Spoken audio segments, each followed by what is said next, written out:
And finally, we have Sabah Engineer, and I'm so happy that her last name happens to be an engineer. We are all engineers here. Sabah joins us from California, where she is currently the senior traffic engineer for the County of Ontario in Salinas, California. Her duties include the management of traffic engineering division, community development, permit services division, and development review division of public works. Ms. Engineer is a 1987 civil engineering graduate of Kennedy University and completed her master's in engineering from Georgia Institute of Technology. She is a recipient of the Outstanding Civil Service Award for Construction Management of Seismic Rehabilitation for the Franklin Avenue Bridge, Franklin Avenue. Previously, she worked as principal engineer for the city of Rialto, again in California, Department of Public Works, and where she was involved as a project manager in the restoration of historical bridges in the city of Los Angeles. Overall, Sabah has 23 years of experience working for government agencies in the United States. We'll talk about their experience in the next segment, but let me quickly. We have to manage the time. We are told we have exactly 1 hour and 15 minutes, and I think we have already spent 10 minutes of the time. So today's discussion is about Karachi, and shortly you'll hear from Arif. So, but I'll do a brief background about the discussion and why it is an important issue for all of us Canadians and Pakistanis. The panel discussion will focus on Karachi with emphasis on how intelligent infrastructure and urban policy initiatives can transform Pakistan's largest city, seaport, and its main financial and commercial center into a vibrant, world-class city. Megacities around the world. Go to the next slide about megacities. This is the latest statistics on where the cursor button here. Try to look for anyhow. Yes.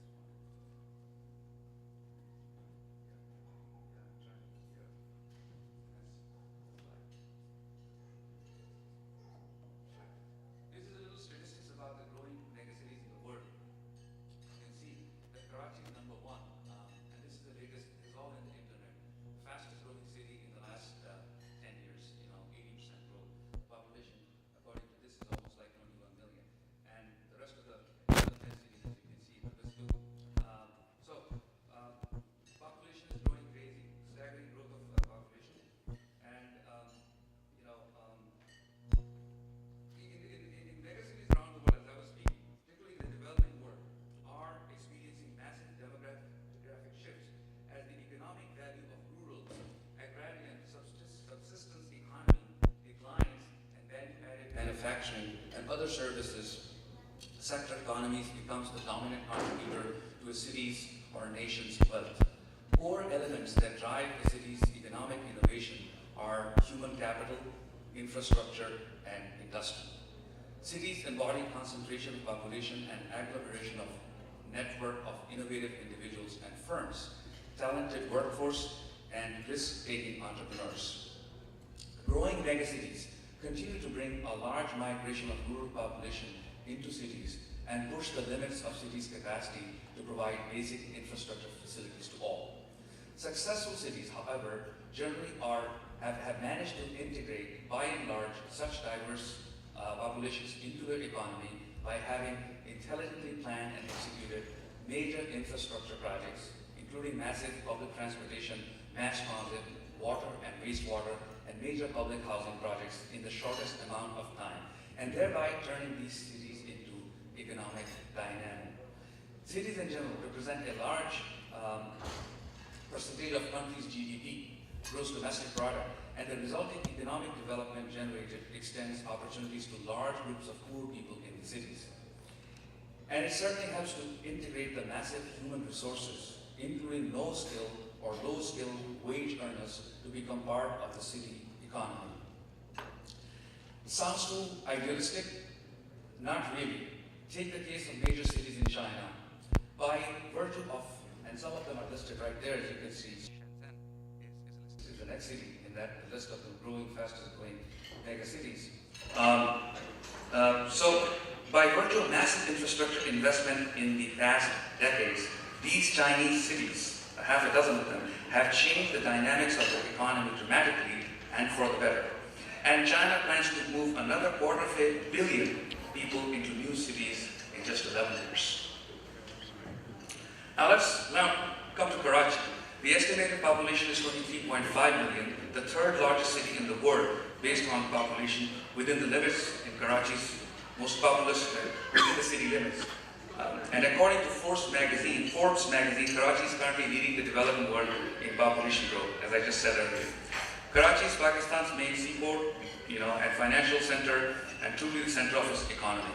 It's also the hub of higher education in South Asia, including NAD University. As Pakistan's largest driver of economy, its largest city, its main gateway to the world, Karachi has a national responsibility to meet the challenges of economic growth facing the country.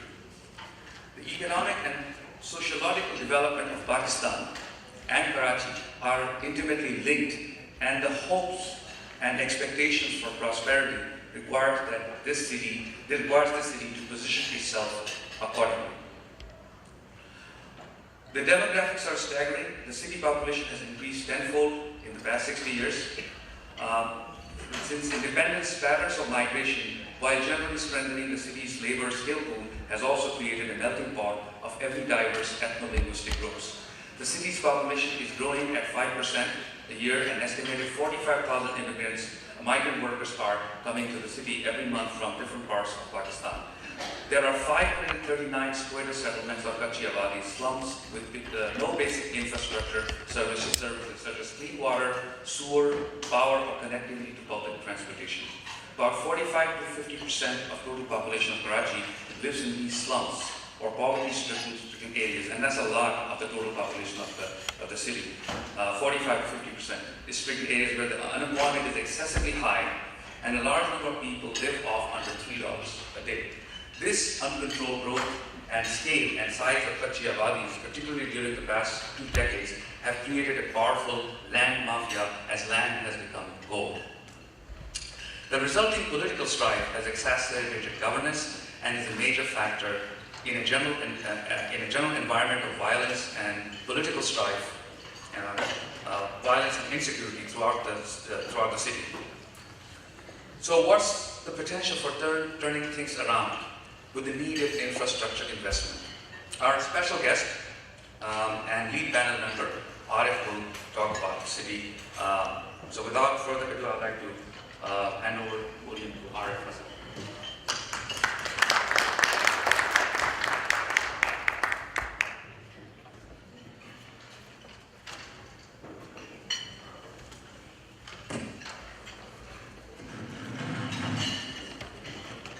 Well, first of all, I would like to thank the organizers, especially Engineer Islam, for having invited me here. It is indeed a great honor, and it is a pleasure to be among my countrymen, people from my city, so far away from home. Karachi, the subject is Karachi. Karachi is a great city. It houses, feeds, transports, and looks after, well, let's say 18 million, if not 23 million people. Very few cities in the world can do this. So, I think that is the positive note on which I begin. But Karachi has many, many problems, some of which have already been highlighted. It's difficult to talk about Karachi in Karachi nowadays. Because, as Bhagat Kabir says, सच बोलूं तो सनम रूठे, झूठ बोलूं तो राम. कबीर बेचारा क्या करे, बड़ा कठिन काम. And this is the reality of the city in which we live. I won't elaborate on that. With NAD, I have a long association, naturally, with an architect. NAD के इंजीनियर जो हैं वो स्ट्रक्चर डिजाइन करते थे और कौन करता. But there were also a lot of personal friendships. And Abul Kalam asked me to help set up the architecture department where I teach part-time right I've been asked to speak about infrastructure. As engineers, you know more about the technology of infrastructure than I do or ever will. But what I have learned is that to produce appropriate infrastructure in the larger sense of the word, there are a number of other factors other than just engineering. And it is these other factors that I would like to discuss. Factors which I have learned out through a long association of research, advocacy, and activism. 6 things I will list.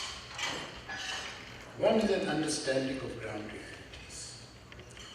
In Karachi, you have a very large amount of infrastructure that has been developed informally, that has been developed in an ad hoc manner.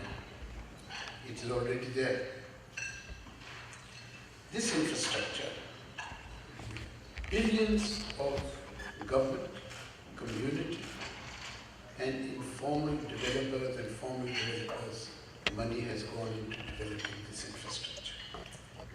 On the basis of this investment, relationships have been created between the various actors who developed it. Certain types of expertise have been developed. There is no documentation of this infrastructure. When engineers, architects, and planners plan, they do not even consider that this infrastructure exists. The result is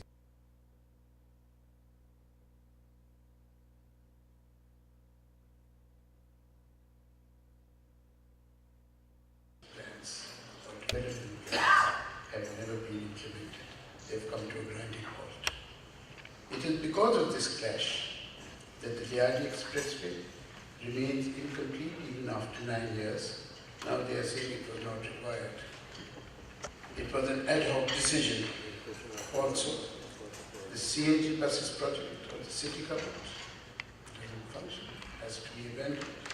The Karachi public transport system had to be done away with, and even Ayub Khan's Dandi Kurangi schemes, only 1/12 of it was completed before it was abandoned.